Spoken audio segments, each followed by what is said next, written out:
আমাদের সন্তান আমাদের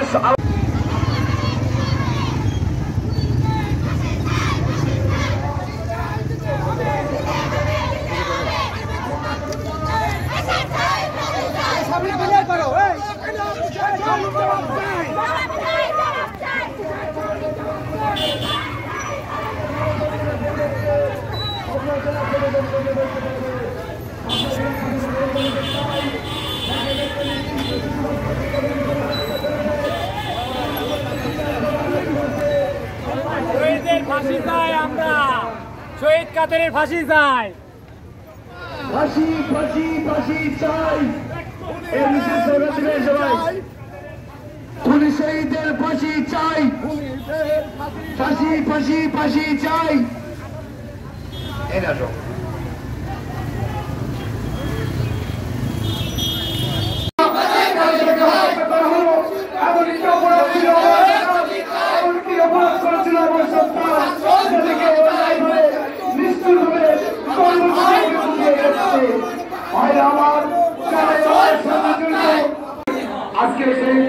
আজকে এই জন্য সম্মানিত পাবনাবাসী, আপনারা ইতিমধ্যে অবগত হয়েছেন এই স্বৈরাচারী এখন আমরা হয়েছি এই বাংলার আসামিদের এখনো ভয় হয়নি এই করার জন্য তাদের সেফটি চেষ্টা করতেছে। সে যদি মনে করে আমাদের বাড়ি শহরে তার বাড়ি ভূতে ভিতরে সে যেন মনে না করে আপনার সবাই কাছে ছিলেন, সে যেন একটা যেন কোন রকম সেফ দিতে পারে না। সে যদি সেফ করে আপনার সবাই কাছে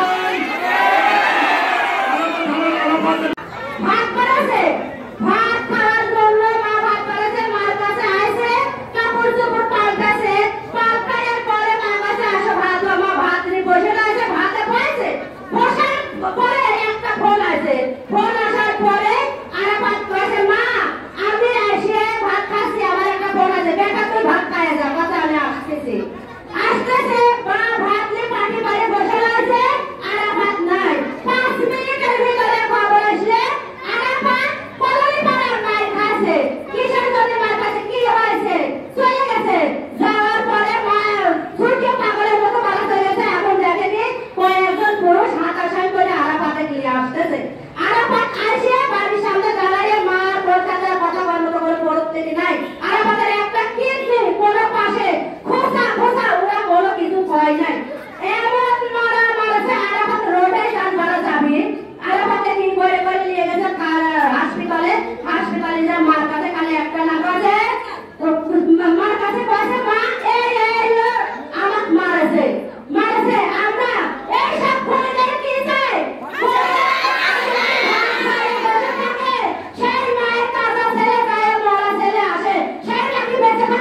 এখনো পর্যন্ত একটা আসামি এবং পুলিশ ধরে নাই এবং অস্ত্র নিয়ে তারা এখনো পাড়ায় বসে আছে।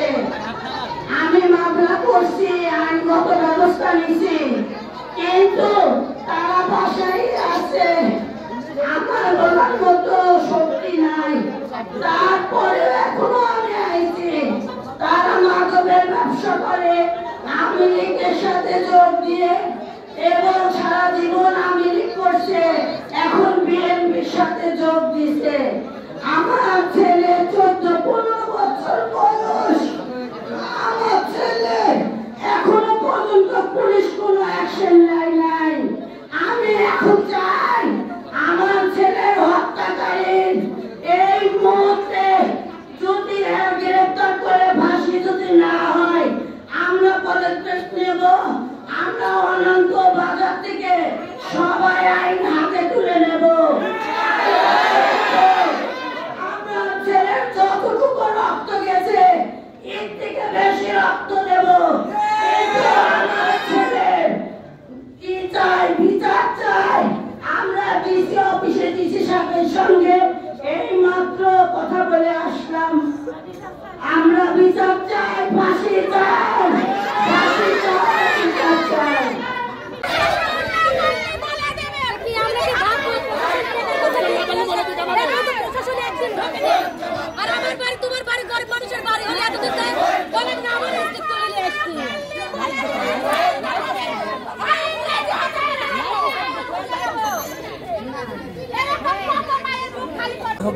না মানি না আমরা, ধরতে হবে।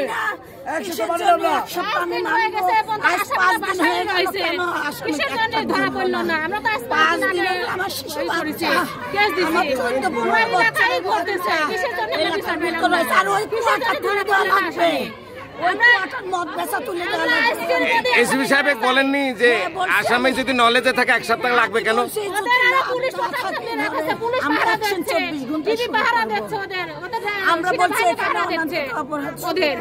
আসামিদের কারা পাহারা দিচ্ছে?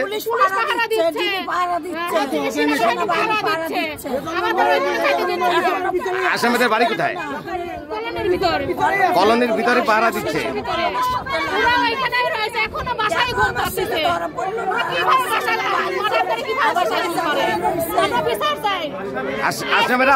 আসামিরা হত্যা করে তাদের বাসায় আছে, তাদেরকে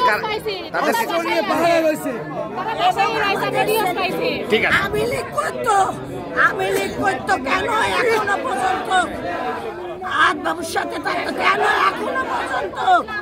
আমার ছেলে বিএনপির সাথে যোগ দিয়ে আমাদের বিচার চাই, আমাদের হত্যা ফাঁসি চাই।